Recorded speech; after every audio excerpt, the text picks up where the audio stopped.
textbook is different sa mother tongue na ginamit tool, nag-implementan. Tapos kung ito sa mostly nga na sa Pilipinas is grade 4 at grade 5. Dapat siya na nito naging mother tongue or labo. Tapos ang labo, hindi naman mo isang is grade 1. Ang sabi ko ay sila mo sila mo mag-answer. Ang labo sila mo is dito na mag-answer siya, isa ng mga siya kuya. Gusto ko yung release of isang so, pareha sila yung broadcast, yung kukuha ng ikaw, hinugin mo kay Alpan, yung mama, magkakang siya. And then, what happened was, ang mga ituliat mga maghawa, ay wala na rin gawin sila kapag di pa niya nila mama, kaya ang gawin namin sa pagkakas and endings, mama na agad sila na tuloy. Diba? Look, ang may yan yung wala nila matanaw, upon implementation of this policy, diba, na siguro, if i-implement nila is, dapat may mga specific na textbook na ganyan from local diba, from that, kung ang lugar na mga teachers from that place, na invoke na inspirahan ng mga children, ang nag-craft ng mga modules or textbooks for the children. Because, nakita mo kasi kayo from the structure, yeah, like parang naging dali-dali siya. So, na-appreciate nila ng mga bugs. So, teachers are improvised to use consistently in consistency because, diba, every Bisaya sa Tagalog, there are certain words na diligid siya makonnect, diligid siya makikita ng, like, sinuod na kahulugan, diba? Or na sa loob, yung kahulugan. Words. Okay, so, now let's proceed to the second issue. So, limited teacher proficiency in the mother tongue. So, this group can be some teachers were assigned to areas where they didn't speak the local language fluently. This affected their ability to deliver instruction effectively. Okay, so one factor also or issues na arise during this implementation is because dili pag-one-side ang mga teachers have na-teach for that language or daw because di ba kaya unless hindi nila ito language or primary language nila so nagkaroon ng confusion. Now, hindi sa mga teachers na na-assign to the area kaya di ba there are also teachers na from other which is lahi, even us tagong on then lahi kita every year in school, di ba? When we teach makakalimutan mo kasi niya also confusing. And also, I've seen disparity on how other countries pay or hire some of the Filipino teachers than those people or educational institutions who hire their own Filipinos na fellow Filipinos. Kaya di ba, when teachers from Filipinos want to upload or teach in other countries, the very first thing that they need is to study their language. However, if we are going to transfer in another place with a different dialect, so there's no learning that happens first, and they just adopt the dialect gradually until they can now. That's right. Yes, thank you, Ms. Sarah. From all of these department order, we can say that the orders are not out. I mean, the orders are inconsistent all throughout its So we can see that not many the teachers are permitted to be transferred or to be assigned to other places. And also regarding with opening with TVMLE, we can see that the order makers are not thoroughly assessing about the possibilities of such. Yes, thank you, Mr. John. Yes, in this case, is highlight ito natin sa text order number 11. Because I realized ito ang local teachers they assign because mas ma-strengthen man doon niya ang inilagay order kay ang mother tongue na yung mother because ang sa gagamitin siya as video instruction. Yeah, that's right. Thank you, Miss Ivy. Actually,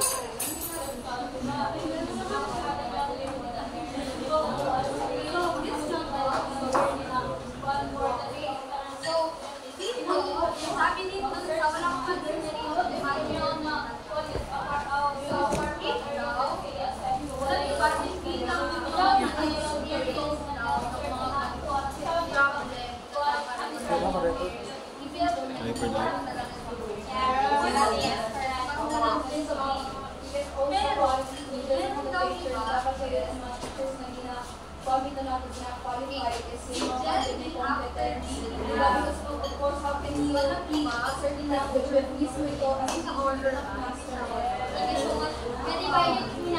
Like, Miss Ivy said na dapat siguro ay ito po and before this kay like teachers kay like go sila ganyan ito na mother tongue before sila yung teach or dapat align din yung sila ng teacher ang mag-teach without para may consistency and para hindi siya maging confusing for students and teachers kasi nagiging worry na ito ng students, teachers, parents, di ba? Mga sisters and brothers at saan di ba?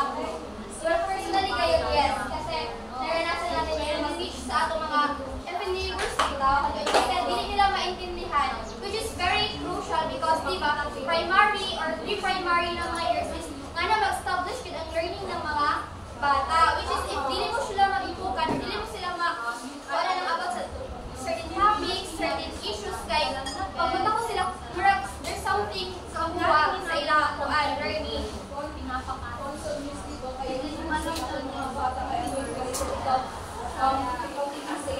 So, for basis sa bibili na sila, di ba kailangan sa ating dapat mga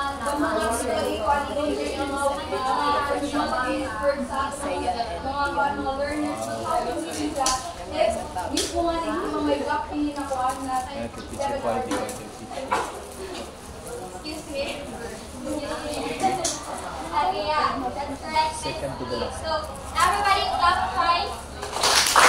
Okay, thank you everyone. So, now let's proceed to the third gap issue for this. So, we have assessment difficulties. So, I want this area to please read the sentences. Demands from stakeholders. Some parents and even teachers preferred English or Filipino, believing these offer better opportunities. NCBMLE was sometimes misunderstood as aesthetic. Right, just like what Mr. Greg said earlier, di ba? There are paano sa children na like mas wala sila sa technology or ano nila ya gain na mga kuan or yung kanila na alam which is ang English or every Filipino, di ba? Which is murag ang may mag-isip sila and also the teach kuan the parents, their parents bitaw and other stakeholders kay murag resist sila because mas better right from English or Filipino because di ba aim for globalization or aim to be competitive ang mga students. So yun, medyo may conflict na yung kita ko at sa yun na implementation because some parents di ba I remember di ba like sa ato first na meeting for this subject is itong mga situation na katag sa ato ni ma'am wherein galaw si title my parents na rin doon kung may actions na ato himuon as teachers di ba and it's very parang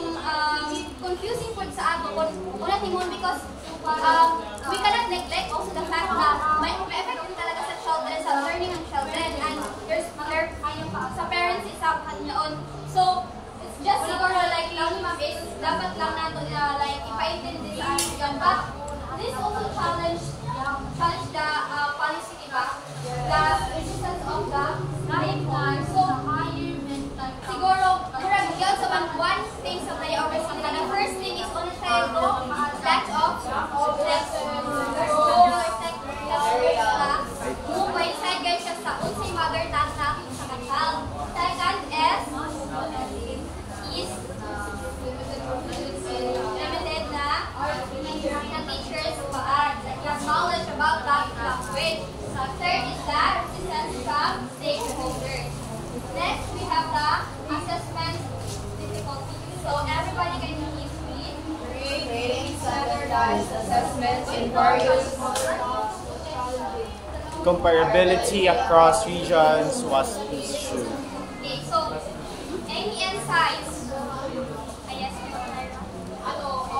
Kasi usually, ang experience ako since ako mga ko is ako sa what happened was, in teaching inside the classroom, ang dito na dialect, isang dialect, native kayo, ang comfort language na dito specific region. However, when administering the test, ang language is, of course, Cebuano. So, hindi mas mag-produce o may cognitive burden in terms sa learners because lahi ang tuloy teachers, lahi sa mga lumawas sa class.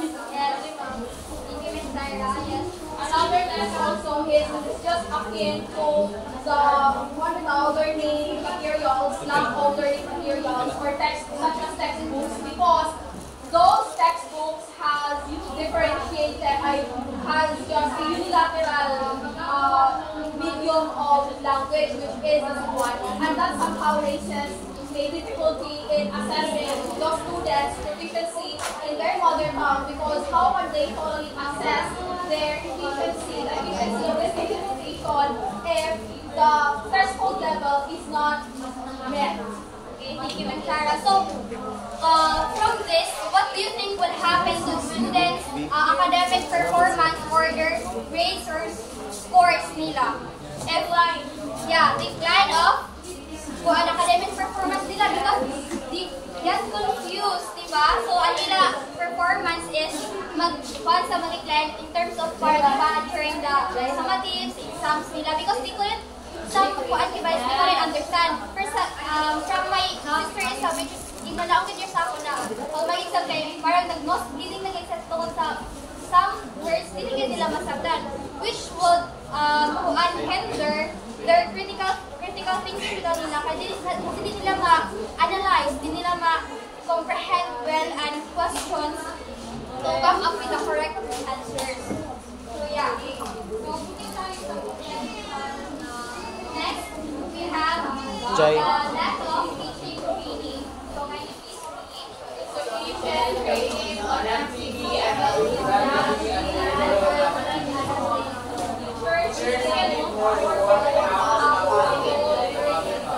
Yeah, right. So, answer yata ng about this one na, of course, na how can teacher teach if wala mo na proper trainings for them on how they could how the instructions, paano nila nagagawa ng instruction, paano nila ang strategy sa pagkuhan ng mother tongue, which is pag mo subject is English, Science, Filipino, diba? Parang it's hard.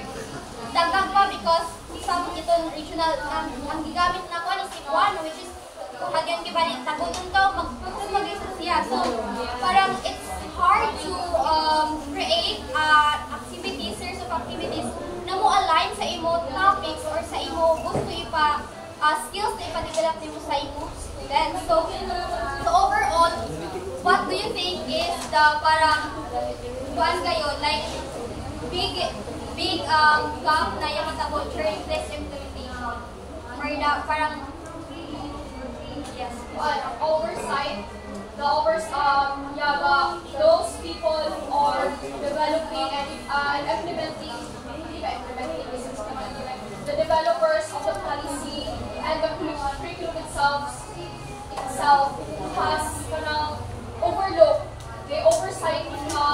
There are different in the language. There are different dialects, and it could also be that sa isa ka region or isa ka lugar, damuhi ang dialect specific lang sa isa ka municipality, which causes confusion because they try to homogenize and put forward one dominant language to teach a lot of concepts. yeah, correct. They also overlook how they hire teachers, diba? They always neglect the text number, yes, Miss Ivy? Text number 11, that teachers who are in their locality should be hired in the educational institution within their locality because with the aid of that, you can sample lesson the burden and implementing this implementation or this policy because it is the foundation of how to we impose the proficiency and the efficiency of the learners' mother tongue. Thank you, sir. So, I guess the parang overall naging what went wrong talaga is because siguro is lack of collections bitaw of ideas kung say dapat much better na inahin mo before the implementation of this policy. So, now let's proceed to the another order number 31 for 2013 is to be discussed by Ms. Fiona.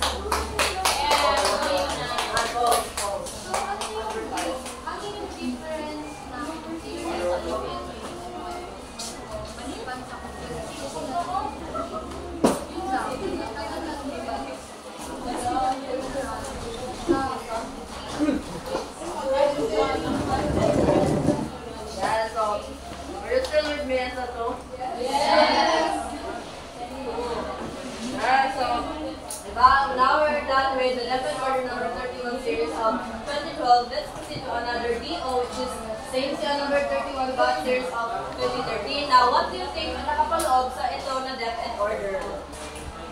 Ideas lang, guesses? Improvise siguro ng siguro Yes. Yes, close. Thank you for your ideas. Now, actually, ito na DepEd order is just provides further clarification on the previous DepEd order. Just like what you've said, i-enhance niya or i-clarify niya ang ano ang laman ng previous DepEd order because as evidence sa discussion ni Ms. Rhea, di ba, madami siyang issues and challenges. Which is why DepEd released another order to provide to address these ambiguities na present sa last na DepEd order. So, now let's delve into this DO. So, ano nga ba ito? Everybody kindly read. This order titled Clarifications on the Policy Guidelines on the Implementation of the Language Learning Areas and their Time Allotment in Grades 1 and 2 of the K-12 Basic Education Program provides further clarifications and guidelines for the language learning areas and their time allotment in Grades 1 and 2, focusing on the use of mother tongue as a medium of instruction. Okay, stop. Thank you for reading. So yes, so as what I mentioned, everyone, this is just an extension of DepEd order number 31 series of 2012, wherein mas specify niya ang mga instruction or mga policy guidelines sa previous na DepEd order. So parang yun na lang ba niya, parang ihatagan na niya ng clarification. It's because as evident nga sa kuan, as I've mentioned before, na madaming things or aspects na na-overlook. Yes, which also reflects the lack of readiness, siguro, the lack of readiness ng mga policymakers, which is why, or hence, the presence of these issues na were unaddressed. So, this order also focused on the assessment under K-12 curriculum to be monitored, and reported. Because if ang previous na DepEd order, yung series of 2012, nag-focus siya sa implementation, right? Are you still with me as Latil? Yes, if the previous implementation nag-focus siya sa paano siya, previous DepEd order nag-focus siya sa paano i-implement ang MTB-MLE, ito naman, nag-focus siya sa kung paano i-assess ang mga students na under MTB-MLE, Ms. Baby Jane. Yes. So, it presents another challenge na naman. Paano nga ba? Now, kindly everybody read. Inconsistent assessment tools in various languages. Difficulty in implementing standards-based assessment in local languages. Training gaps in assessment literacy. Training systems based on lifetime. Now, nakikita niyo naman na even with the presence of this clarifications para sa DepEd orders sa implementation ng MTB-MLE, yaoy gihapon mga issues. Meaning, not talaga yung DepEd order na perfect. We can only continue to improve it until siguro effective na siya. However, let's delve into each of these inconsistencies or challenge. First, we have inconsistent assessment tools in various languages. Why? It's difficult to design fair, valid, and reliable tests in multiple mother tongues. It is because challenge na nga na yung mga estudyante ay yung mga estudyante ay varied yung ilang mother tongue tapos i-compose sila sa isang classroom. So, of course, it yes, Mr. Bernador. Yeah, so by extension, it also presents another challenge na naman kung paano niyo i-assess ang mga students na line-line na sila mother tongue. Right? Yes. This is why it's difficult to design fair, valid, and reliable tests. Kasi what if yung na-design na yung standardized test na binigay from nakakataas-taas is na in Bisaya or Cebuano or ganyan, and then ang mother tongue ng mga students is Pandagano, na kanang-kanang, diba? So, mag-listen po sila, nag-listen na pagsabot sa lesson, mag-listen po dito sila pag-answer sa ilang test. And one of the most evident examples na yun is kanang activity sa ilang module na yung mga ang directions nito ay hindi lang may masyadong malalim. O, yan yung primary example ng kini na challenge. Yes. And some tools were directly translated without cultural and contextual adaptation. As aforementioned, kanini kami because there are words na walang direct translation or there are words na magkaiba yung meaning sa Tagalog and Bisaya, and there are difficulties when it comes to translation. And of course, not only that this creates confusion among your students, it also poses a challenge for you as a teacher kung paano mo i-assess na ini ba niya pagsabot ini kay ini or ang pagsabot ini kay ini na meaning, right? So another challenge naman niya sa teacher kung paano mo i-assess kung nakasabot ba yung mga estudyante sila sa mismo sila kasabot sa lesson, right? Yes.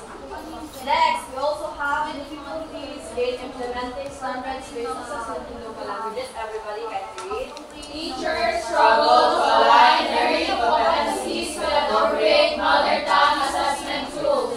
Writing performance tasks or quarterly exams in the mother tongue was time-consuming and lacks standardization. Yeah. So, yung lang siya ng challenge kanina. It is because, yun nga, when you are pag-administer ka ng test or ng exams, ay yung mga estudyante with different mother tongues or language of comfort, of course, it presents a difficulty para sa imo kung ununin mo sila pag-access. Right? Okay, do you have any additional inputs? Make sense yung sa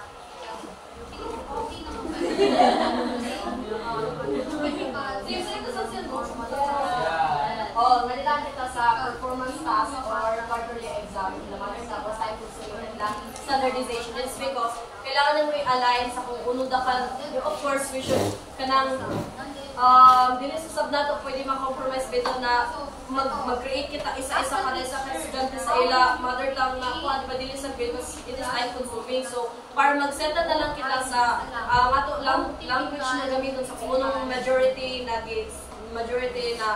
spoken na language sa imong classroom.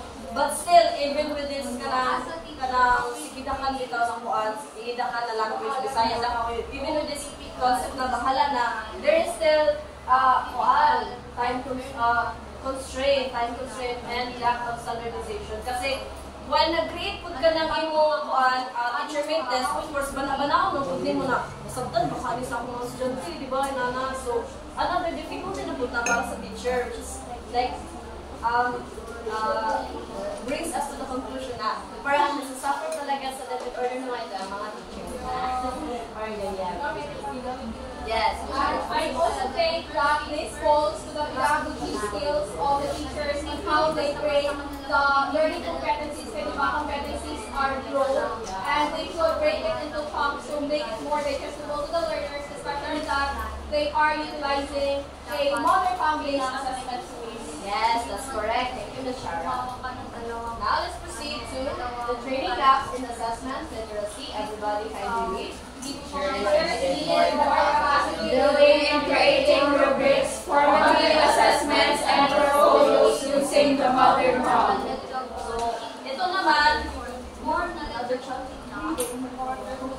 another challenge naman is because aside sa test questionnaire, aside sa imo mga assessment mo, another sa mga rubrics na moong masap sa mother tongue. So, kaya ba ay willing to take up on this challenge? Yeah, actually, that's hapon. But, you know, we never know. So, tayo lang ay mag-ready. Formative assessments, meaning, what do you mean when you say formative assessments? Yes, before and during.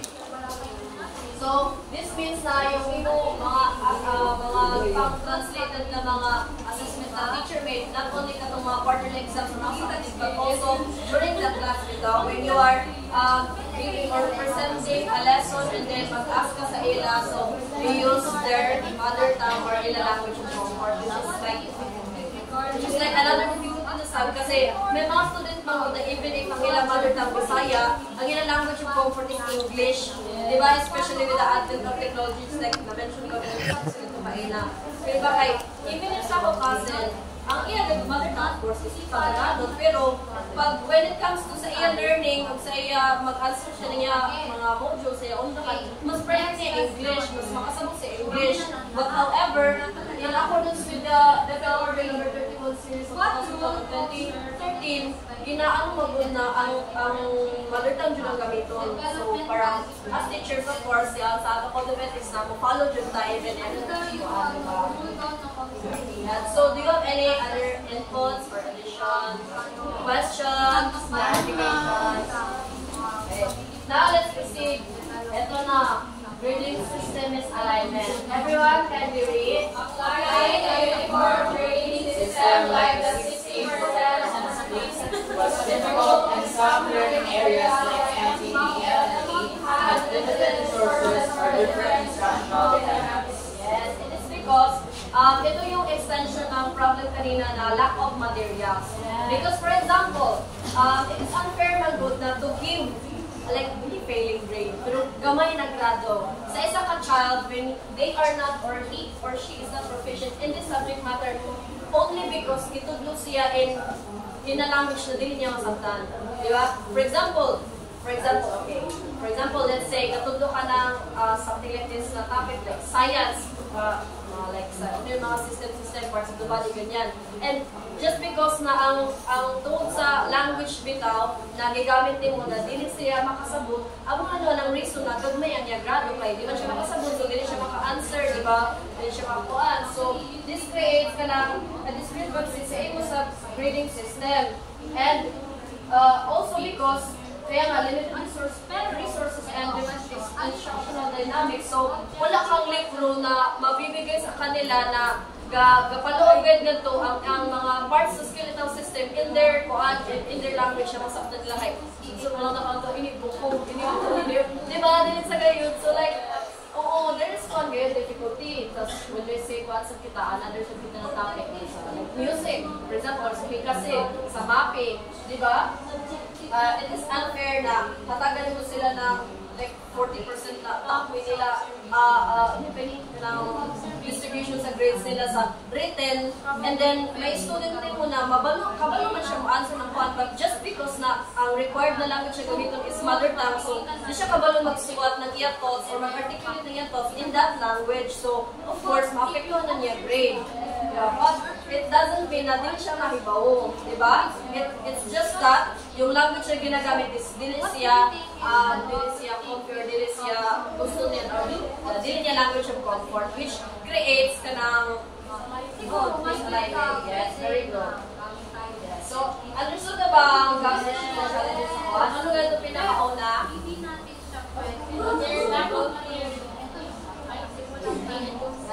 Yes. Difficulty in implementing standards-based assessment in local languages, training gaps in assessment accuracy, and grading system misalignment. Yes. So, in conclusion, even with the okay, summary of common issues across both borders. So, sa other side, our resources. Oh yes. Ang teacher preparation, sa previous ni Miss Rhea, ang language monitoring, assessment, and course attitude. And key issues naman, lack of localized materials nga, di ba? Kaya mag-present ka ng storybooks and then wala yung available na storybooks in Bisaya, so challenge na naman siya. So, ikaw sa teacher, ang mahulog yun na kaya ikaw mag-create ng, ikaw na naman create ng story mail, ikaw na naman yung mail.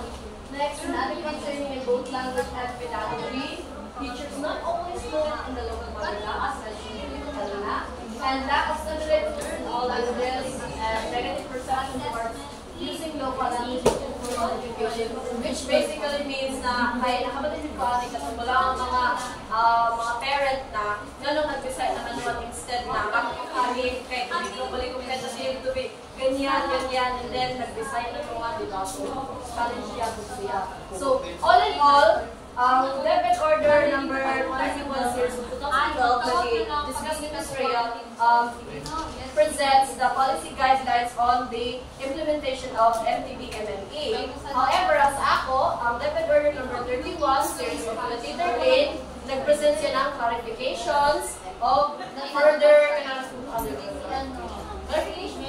the further clarification sa ito na different order to somehow address it to mga discrepancies. However, na-i-have issues na present when it comes sa pag-assessment. And yeah,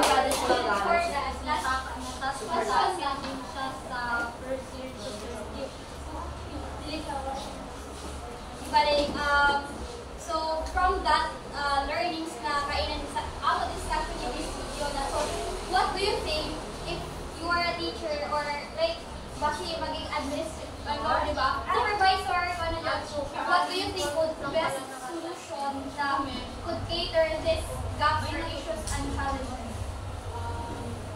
Yes, tatlo na iba. I think it is with the aim of hiring leaders in the operative court na gikan rin siya sa field, gikan sa field of teaching because the tendency is that those leaders or those administrators didn't really experience the hardships or the struggles of the teachers in the field. That is why they just created a threshold level of implementation more suitable to our issues here. And with that threshold level solution, it gives a domino effect that somehow it becomes an excessive burden towards our issues. Thank you. So na they overlook the capacity of the teaching staff of yung good luck and personnel when it comes to the researches about certain limitations of that mother tongue, right ba? Tapos, they should also, di ba, there's our coming up that they should prioritize those who are local to the province for them to like implement, they are like accurately translate a certain word to the certain province or a certain mother tongue that they are teaching. So alignment of those, and they should each language or dialect mag-hire sila to cater such para ma-address and kanang mga issues when it comes to mother tongue. Also regarding about the language proficiency, how about the subject will be localized? So either be in will be composed by district, and not just by division.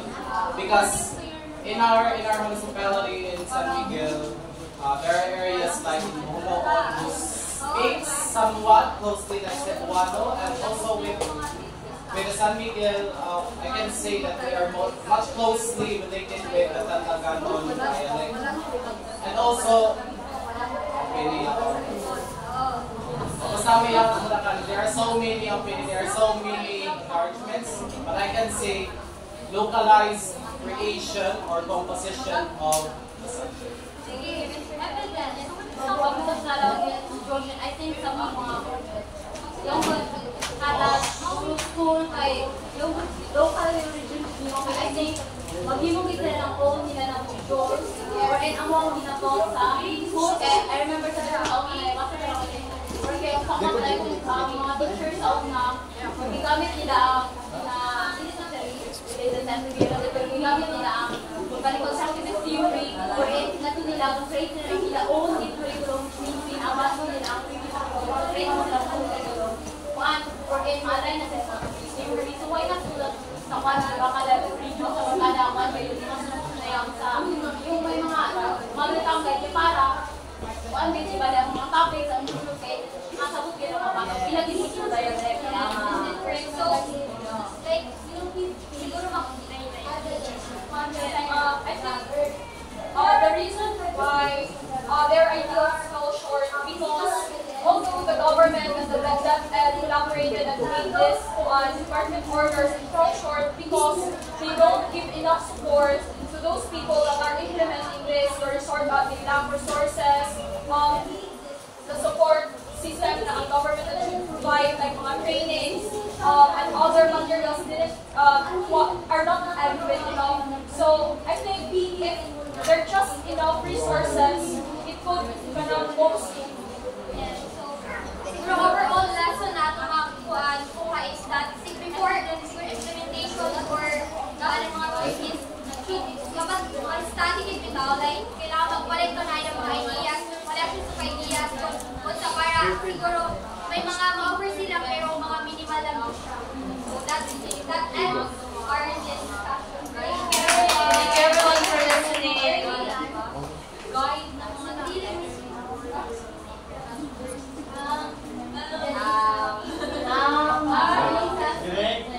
We post na tayo. Sorry.